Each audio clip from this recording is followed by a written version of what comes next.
Itu kenapa saya tidak ikut pulang bersama Sakawuni. Saya mengobati luka dalam yang saya derita dan terus mencari dia. Ampun Gusti Prabu, hamba menyaksikan sendiri kejadian itu. Bahkan Kakang Kamandanu hampir saja tewas kalau tidak ditolong seorang pendekar aneh yang bisa mengalahkan Empu Tong Bajil. Kedengarannya memang masuk akal, Gusti. Tapi bisa saja yang terjadi adalah sebaliknya.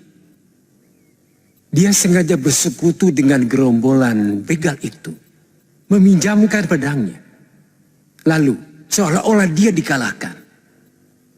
Dan sebagai kekasihnya, tentu saja Sakawuni akan mati-matian menutupi keculasan Kamandanu. Kenapa saya curiga seperti itu? Sebagai orang yang belum pernah melihat Majapahit, dari mana Tong Bajil dan begundal-begundalnya bisa mengetahui letak penjara dengan tepat? Jawab, Kamandanu. Maaf Gusti Prabu, saya tidak bisa menjawab. Seharusnya pihak keamanan Kuta Raja yang bisa menjawab. Bagaimana ada orang luar bisa tahu letak penjara? Menurut hamba, ini sebuah keteledoran dalam menghadapi mata-mata gerombolan perampok. Hingga... Fitnah! Fitnah murahan! Dia tidak bisa membuktikannya, Gusti. Sementara bukti nyata, tindakan pengkhianatannya sudah sangat terbukti. Menurutmu, apa alasan Kamandanu sampai dia tega berkhianat? Di sini kedudukannya baik, sangat baik. Bahkan, saya berencana menaikkan pangkatnya. Apa masuk akal? Kalau dia malah berniat ingin menjadi raja perampok. Tentu dia sendiri yang lebih tahu, Gusti. Mungkin dia tidak puas karena kedua orang yang dia kagumi telah dijatuhi hukuman karena tuduhan berkhianat. Ampun Gusti, saya menolak keras tuduhan yang sama sekali tidak berdasar. Saya siap dihukum mati sekalipun kalau Kakang Halayuda dan juga Empu Wahana bisa menangkap Empu Tong Bajil. Dan kemudian memaksa pimpinan gerombolan perampok itu untuk mengaku bahwa saya memang telah berkomplot dan meminjamkan pedang pusaka saya.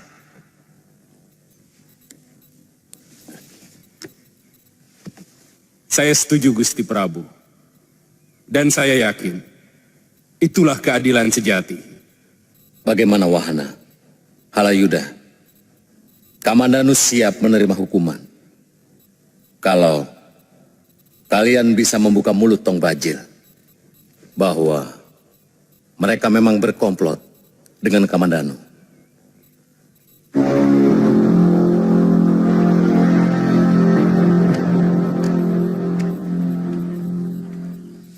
Kalau Kakang menganggap rencana itu lebih baik, kita bisa mengajukan permohonan itu kepada Kakang Patinambi atau langsung pada Gusti Prabu.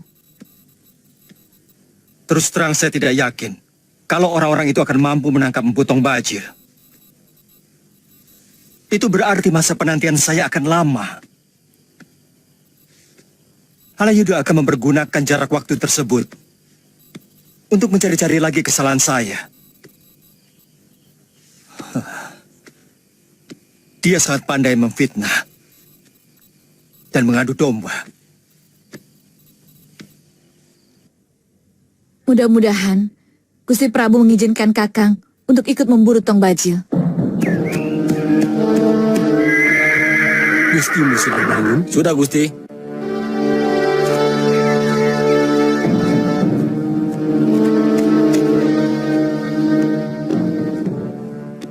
Saya melihat Kamandanu dan Sakawuni ke rumah Nambi.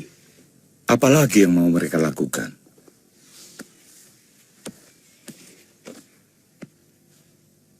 Nambi akan membahayakan kedudukan kita, Empu. Mulut dia sangat berbahaya. Dia bisa mempengaruhi Gusti Prabu. Kira-kira apa yang akan mereka lakukan?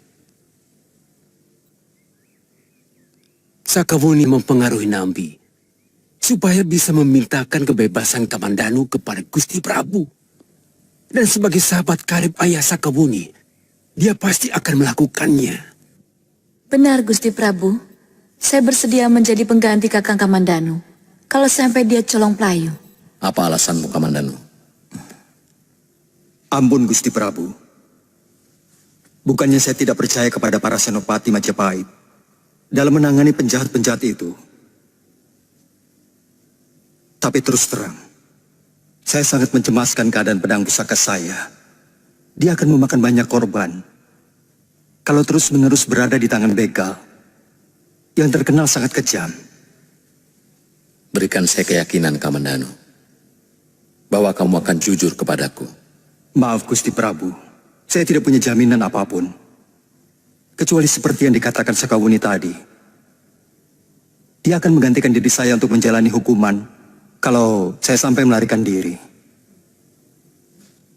Hamba pun bersedia menjadi jaminan untuk Kamandanu, Gusti Prabu.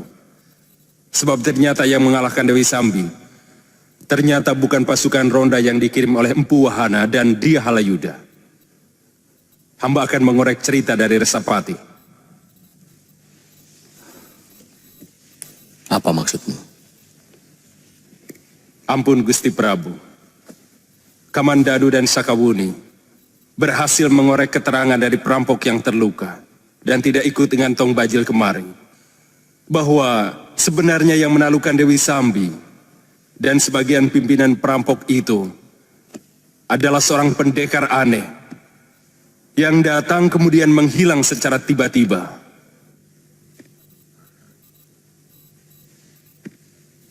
Benar, Kamandanu.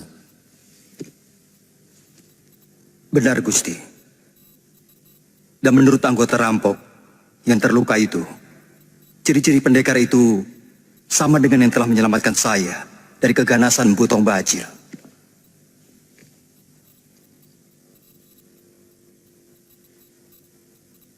Berikan hukuman yang setimpal bagi prajurit serta perwira yang berani membohongiku. Baik Gusti. Besok Resapati dan Rakyat Tumenggung hamba suruh menghadap. Kamu boleh berangkat, Kamandanu, bersama Wuni. Kalau memang itu yang kalian anggap baik.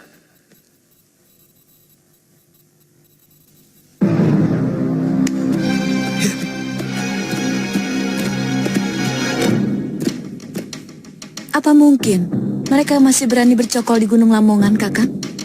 Paling tidak kita harus mempunyai tujuan pasti, Buni. Kalau mereka sudah pindah, dari sana kita bisa menyusuri jejak kaki mereka.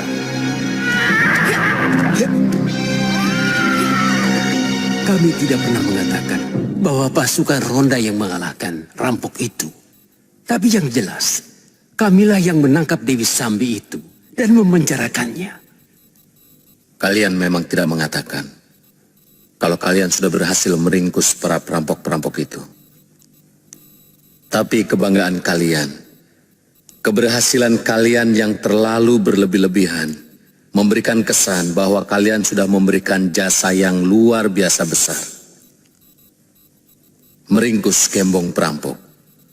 Ampun Gusti Prabu, mungkin kami sedikit berlebihan, tapi kami bukanlah pembohong. Kami bersumpah untuk menangkap kembali mereka dan menyeret mereka ke tiang gantungan. Buktikan kata-katamu, Wahana. Demi harga diri Majapahit yang sudah kalian coreng.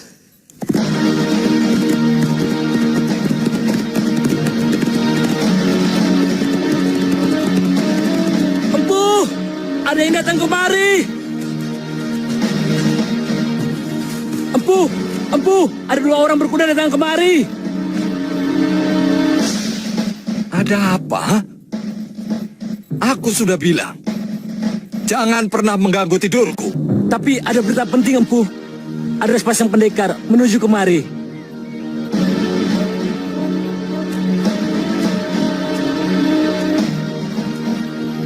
Mungkin pendekar yang tempoh hari kemari, Empu. Jangan-jangan Kamandanu. Dugaanmu betul sekali, Tong Bajil.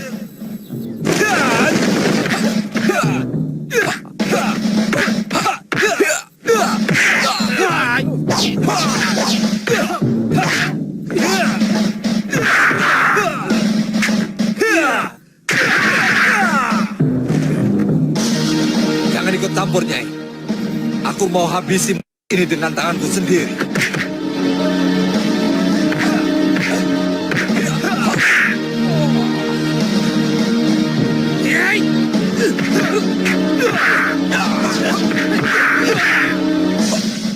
Darahku api, keringatku api, nafasku api, semua keringatku api. Api gunung, api langit, api perut bumi. Kupanggil kekuatanmu ke dalam tanganku dengan mantraku. Segoro geni.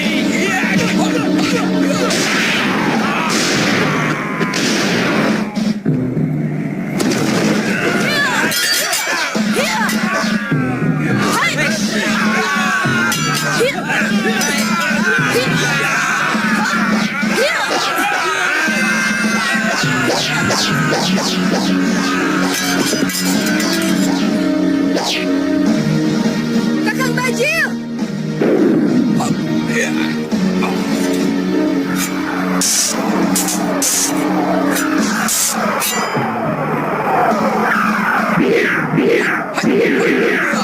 Rupanya kau ingin menjajal kehebatan pedangmu sendiri, Kamandanu.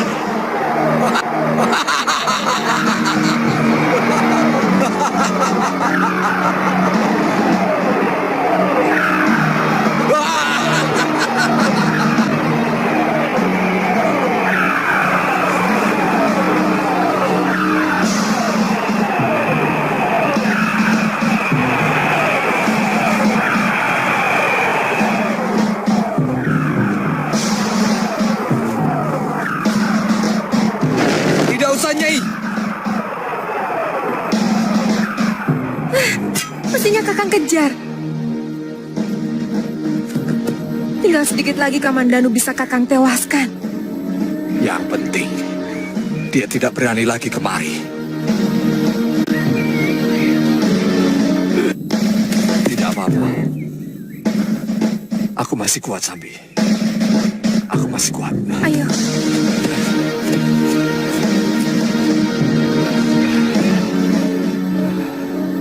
Anak itu benar-benar luar biasa. Haji Segoro Geniku tidak mempan. Malah seluruh tenaga dalamku seolah berbalik, membelit tubuhku sendiri. Ambilkan obatku di kantong itu, Nyai.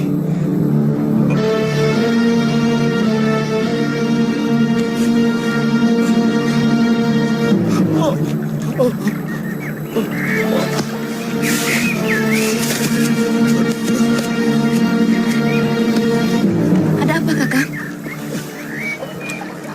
Lindungi aku, Wuni. Aku takut sekali.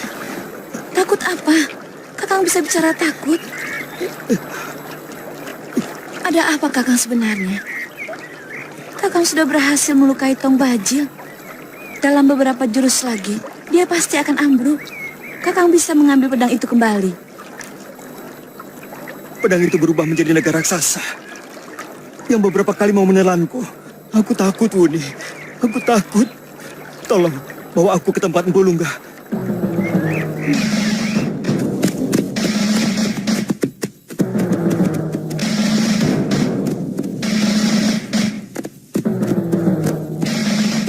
Masih jauh, Rosapati? Sepertinya lebih baik kita menginap di daerah ini, Gusti. Punggawa, kita istirahat di sini. Kita istirahat di sini. Tempat ini masih di luar jangkauan mereka. Kalau mereka belum pindah. Tapi tidak ada salahnya kalau penjagaan malam harus dilakukan. Aku benar-benar tidak mengerti. Seluruh jurus naga puspa yang aku gunakan seperti lumpuh di hadapan pedang naga puspa. Aku seperti seekor kucing yang sedang menghadapi lidi. Apa Empu Lunggah akan memberikan jurus yang lebih hebat lagi, Kakang? Aku sungguh tidak tahu. Tapi setidak-tidaknya Empu Lunggah bisa memberikan saran. Karena beliau juga sangat memahami perihal senjata pusaka. Dan setelah pedang naga puspa dapat kurebut kembali, masih ada hal penting yang harus aku lakukan. Aku ingin mencari Panji Ketawang dan Aiwandira. Apa mungkin mereka masih hidup? Padahal gubuk itu sudah terbakar. Firasatku mengatakan mereka belum mati. Bagaimana firasatmu dengan Mesin? Aku tidak tahu.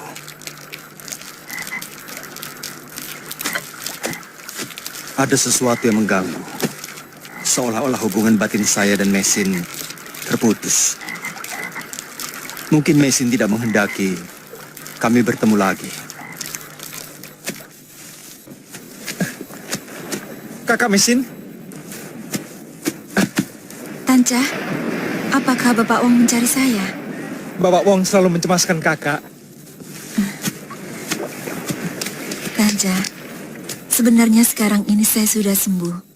Luka-luka di dadaku ini sudah tidak nyeri lagi. Barangkali Bapak Wong hanya ingin dimasakkan cah kangkung seperti kemarin yang kakak masak. Oh ya, ayo.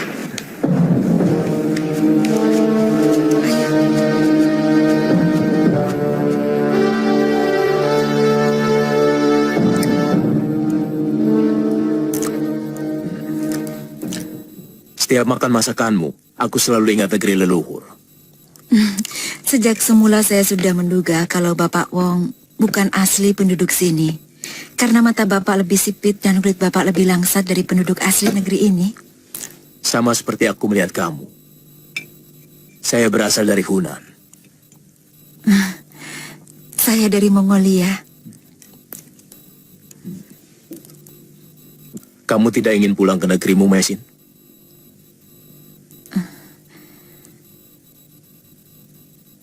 Di sana saya tak punya siapa-siapa. Sedangkan di sini ada anak saya yang belum saya temukan. Juga suami.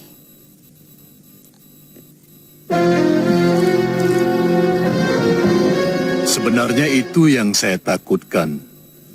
Adira Rumbaya tidak tahu terlalu banyak tentang jurus naga puspa. Sehingga dia ciptakan pedang yang isinya malah tidak bisa dijinakkan oleh kekuatan jurus ciptaan guru. Maksud guru keampuhan jurus naga puspa lebih rendah tingkatannya dari isi pedang naga puspa? Masalahnya bukan tinggi atau rendahnya tingkatan, tapi keserasian.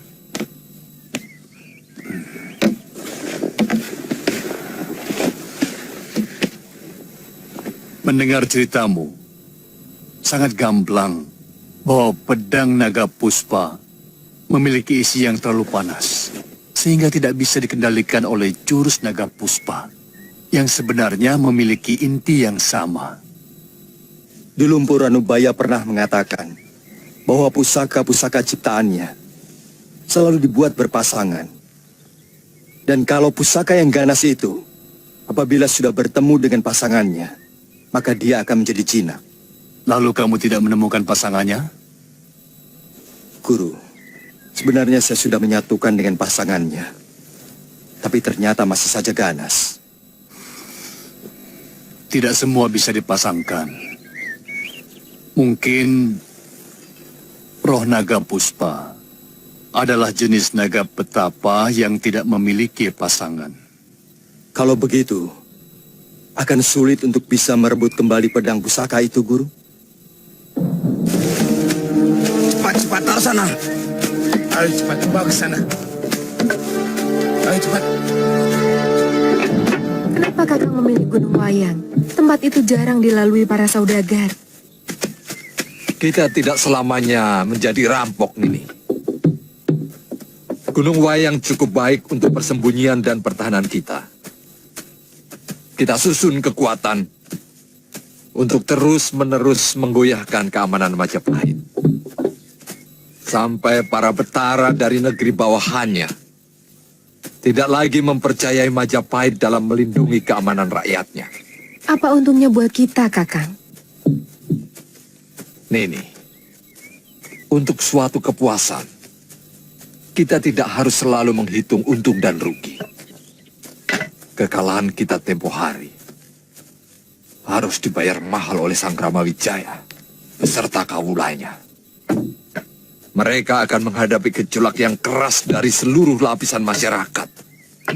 dan dari semua raja-raja bawahannya. Karena Majapahit sudah tidak mampu lagi menjaga keamanan. Sebenarnya yang paling senang dengan keputusan Kakang adalah saya sendiri.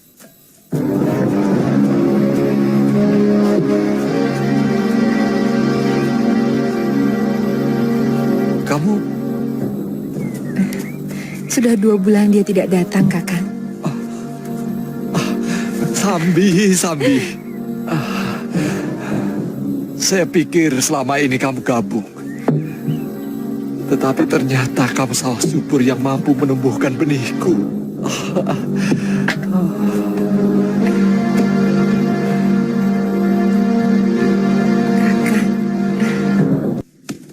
Kita sudah memasuki daerah mereka, Gusti. Berhenti!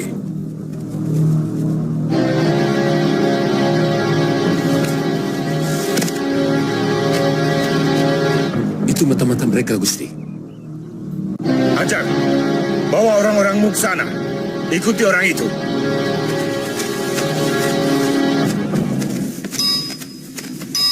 Kita pecah barisan menjadi 3. Kita maju. Yuk!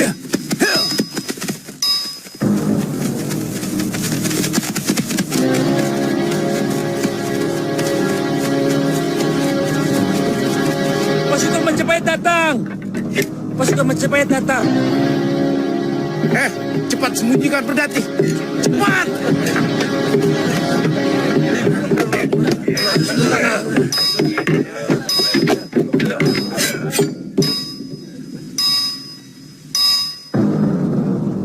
Sambut mereka dengan meriah. Kita permalukan mereka.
Tidak apa-apa, Kakang. Kelihatannya cukup enteng.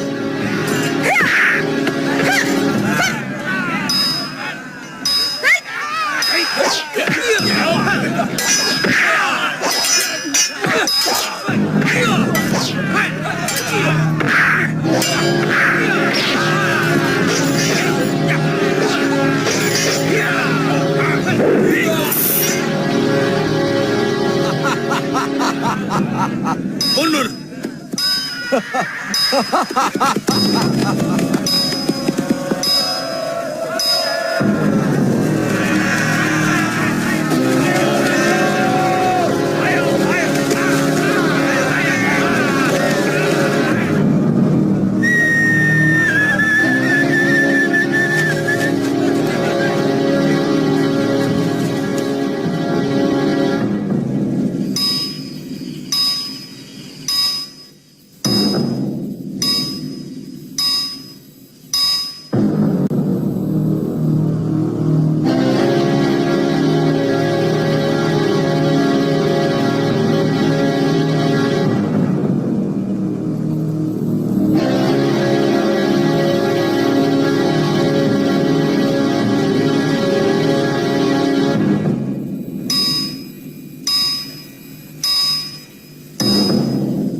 Saya tidak tahu apakah wisik itu benar. Tapi dalam semedi saya tadi, saya mendengar suara yang sangat sering saya dengar. Suara guru. Beliau menyebut nama Gandring. Gandring? Bukankah itu nama guru dari Empu Sasi sendiri? Benar. Tapi nama itu juga sudah menjadi nama dari sebilah keris ciptaan beliau. Keris yang memikul kutub penciptanya. Mungkin kau tahu bagaimana keris itu terus-menerus meminta korban. Setelah Eyang Guru tewas oleh keris ciptaannya sendiri di tangan Ken Arok. Dan sesudah itu, kamu pun tahu, keris Empu Gandring menghabisi nyawa Tunggul Ametung, Kebo Ijo, dan sebagainya. Kiranubaya pernah menceritakan tentang keris sakti itu. Guru tahu di mana sekarang keris sakti itu? Tidak ada seorang pun yang tahu.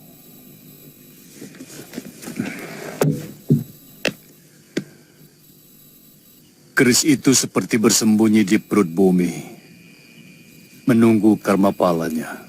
Mungkin wisik itu memberikan isyarat supaya saya mencari keris sakti Empu Gandring itu.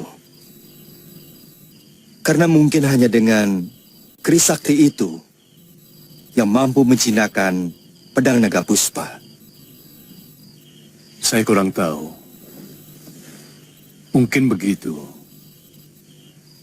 Tapi juga mungkin supaya kamu menemui sang empu. Tapi Empu Gandring kan sudah tewas, Guru. Tentu saja menemui jiwanya, menemui alusnya. Bagaimana caranya? Menemui orang alus hanya bisa di dalam tapa berata. Carilah petilasan Empu Gandring di desa Katang Lumbang. Bertapalah di sana. Mungkin kamu akan mendapat petunjuk yang lebih dalam.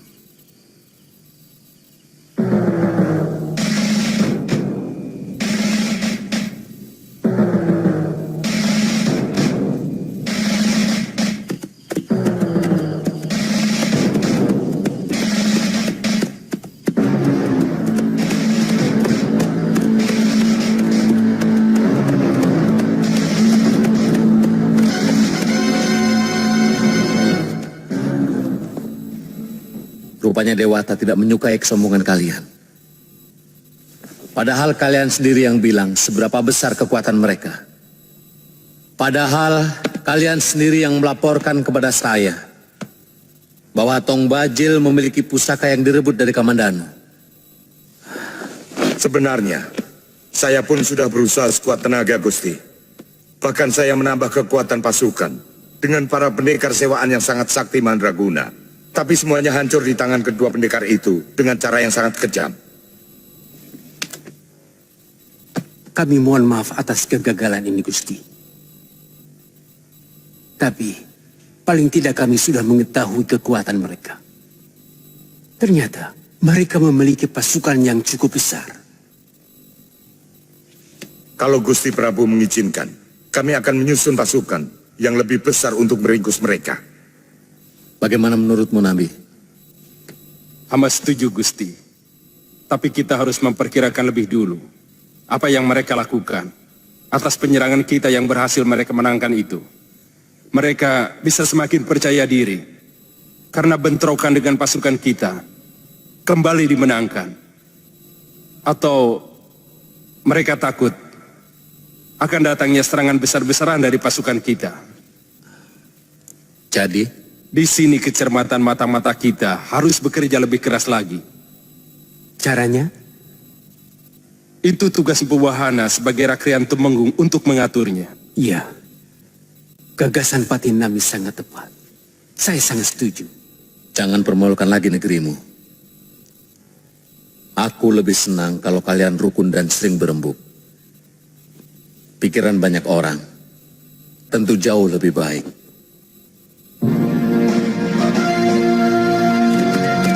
Saya yakin ini tubuh batas desanya.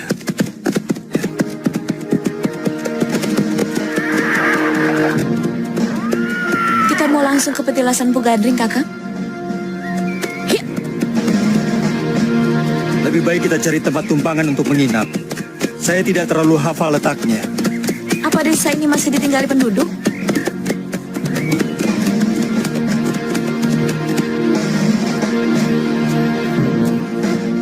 Kamandanu, kemari nak. Ikuti lorong itu. Paman Ranubaya? Paman? Paman Ranubaya ternyata masih hidup.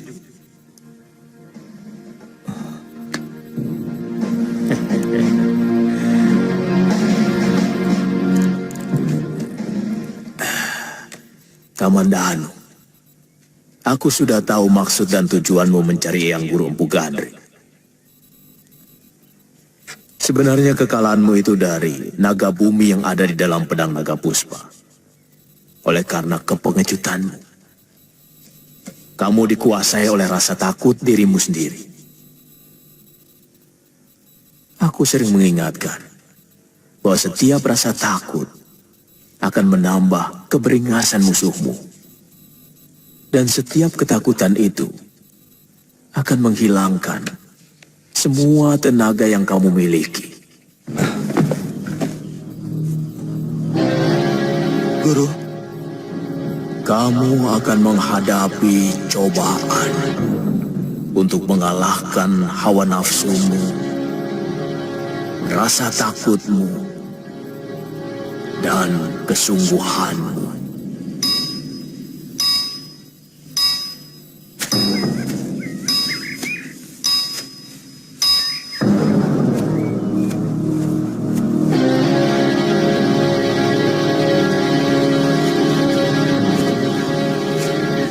anehnya guru tidak memberi petunjuk apapun. Apa mungkin Empu Ranubaya sengaja mengisikan roh naga jahat supaya pedang itu mendatangkan kekacauan di Kitai Nagari? Mungkin, karena menurut cerita Pendekar Lo, pedang itu dibuat dalam ruang tahanan dan guru dalam keadaan dirantai.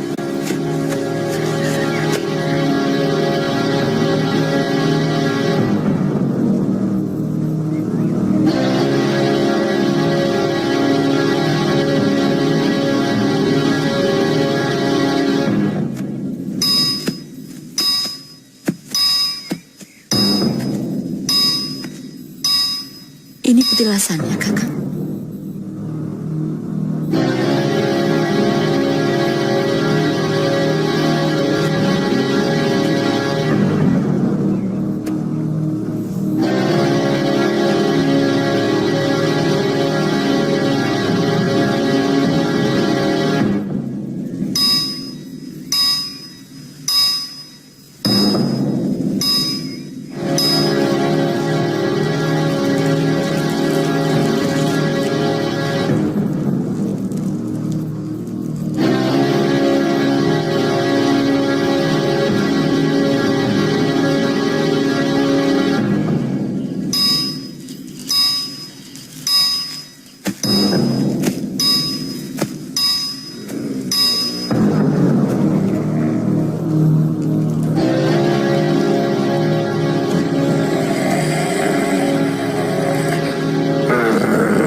Menghadapi cobaan untuk mengalahkan rasa takutmu.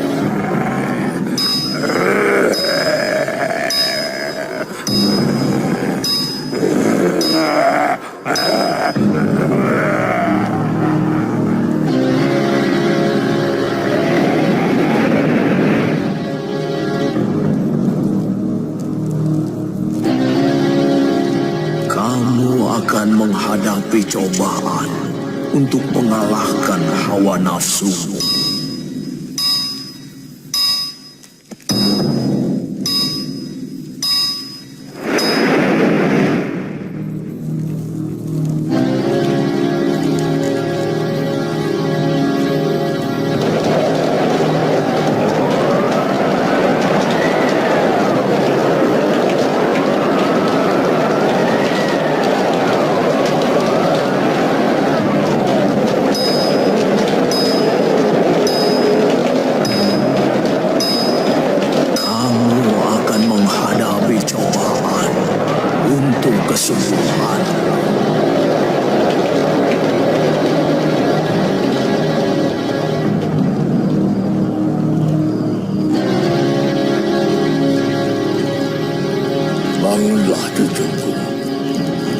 Hentikan tapa beratamu.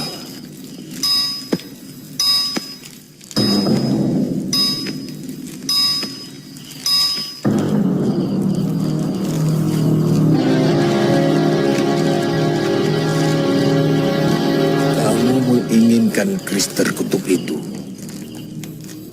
Keris yang telah membunuh aku yang menciptakannya.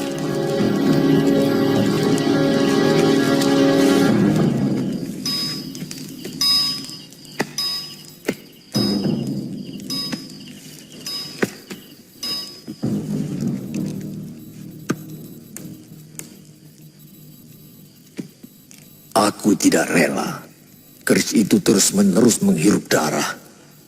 Hanya keris itu yang mampu mengalahkan roh naga bumi yang ada di dalam pedang naga puspa yang empu.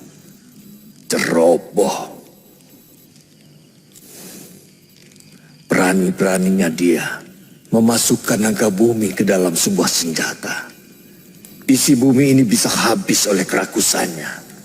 Naga bumi selalu haus darah dan tidak pernah bisa diatur. Siapa yang menyuruh kamu kemari? Empu Lungga dan juga Empu Ranubaya. Mereka semua murid Sasi. Kamu? Saya murid Empu Ranubaya yang empu. Kamu juga seorang empu keris? Bukan yang empu. Saya seorang pendekar biasa.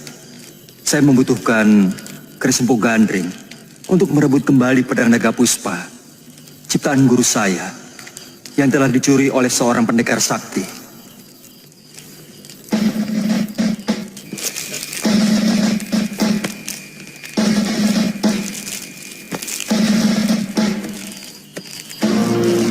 Ada apa, Kakang?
Cuma sebatang kayu, Kakang.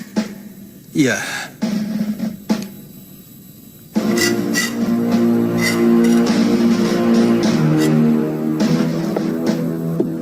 Keris Empu Gandring, Kakang.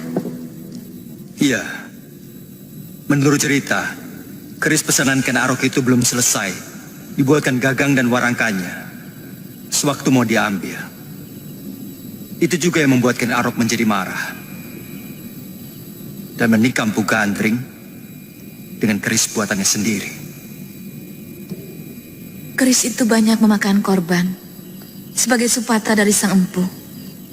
Setelah itu, keris pusaka Empu Gandring menghilang. Padahal banyak raja yang menginginkannya. Iya, menurut Eyang Empu Gandring. Apa Kakang sudah bertemu?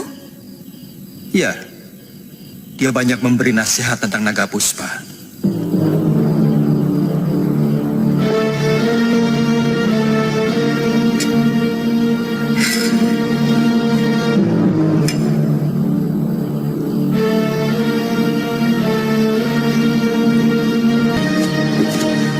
Hei, sudah pulang?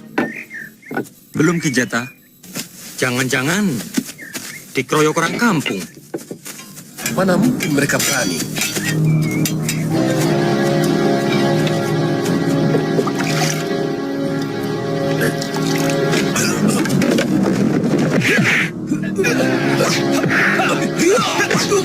Ada suara pedang.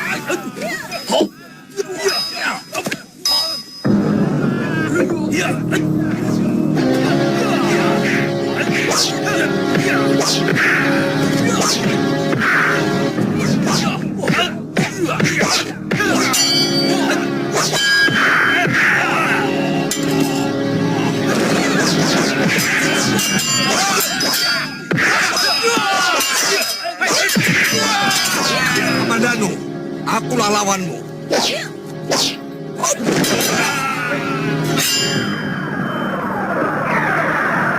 Kamu masih penasaran untuk merebut kembali pedangmu, Kamandanu? Sia-sia.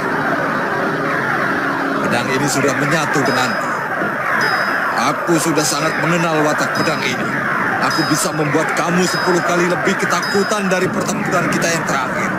Aku akan terus memburu milikku. Sampai ke neraka sekalipun. Kali ini hari naasmu, Tong Bajil.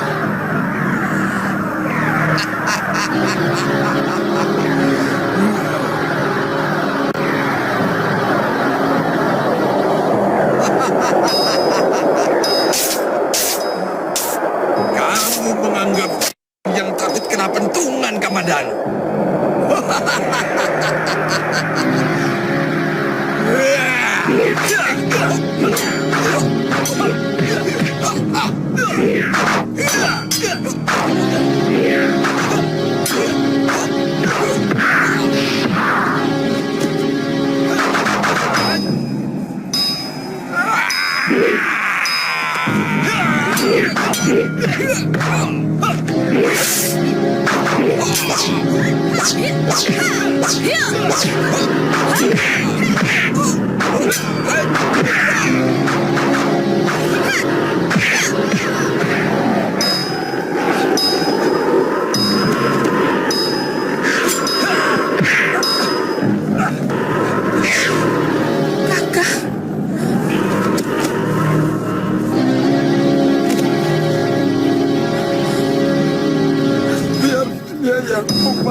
Menyerahlah, Sambi. Kau akan kubawa ke Majapahit. Jangan, tolonglah saya. Saya sedang mengandung. Akan buruk nasib anak saya kalau dia harus lahir di dalam penjara. Dan akan lebih buruk lagi kalau dia harus ikut mati. Kalau saya dihukum mati. Tolonglah saya, Sakawuni. Kita sesama wanita.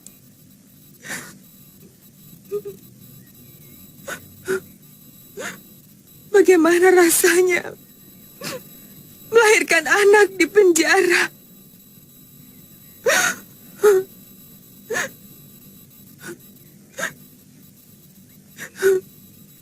Bebaskan saya, Kamandanu.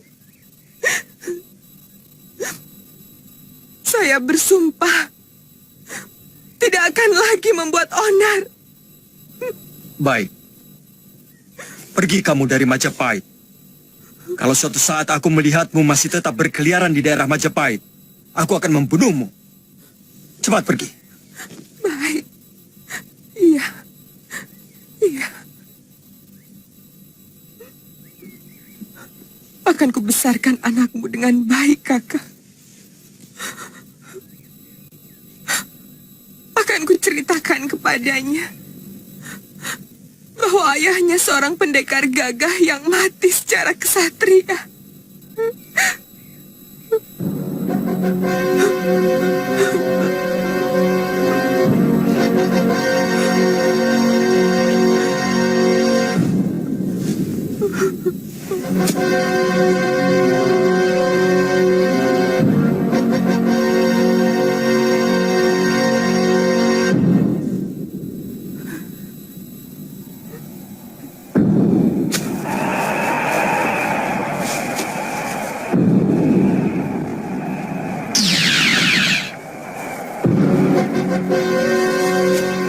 Keris itu rahib, Kakak. Sudah diambil kembali pemiliknya.